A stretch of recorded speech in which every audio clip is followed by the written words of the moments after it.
বন্ধুরা, আজ শনিবার। হাজবেন্ড বলল যে আজ ঢ্যাঁড়স রান্না করো। আমি খুব ভালোবাসি, তাই বন্ধুরা দেখুন আমি ঢ্যাঁড়স রান্না করছি। আর ঢ্যাঁড়সটা যেহেতু নিরামিষ, সেহেতু নারকেল, সর্ষে, পোস্ত, কাঁচা লঙ্কা, টমেটো সব দিয়েই রান্নাটা করব এবং খুবই সুন্দর হবে রান্নাটা খেতে। যাই হোক বন্ধুরা, আমি রান্না করছি আপাতত, পরে আপনাদেরকে আমি দেখাচ্ছি কেমন হলো রান্নাটা। বন্ধুরা রান্নায় আমি যে গুঁড়ো মশলাগুলো দরকার, যেমন জিরে গুঁড়ো, হলুদ, নুন, সমস্ত কিছুই আমি কিন্তু দিয়ে দিয়েছি। এই দেখুন,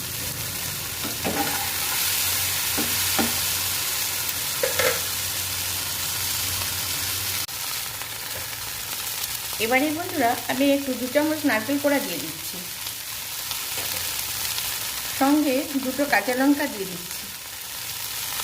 এবারে আমি সর্ষে পোস্তটা দিয়ে দিলাম।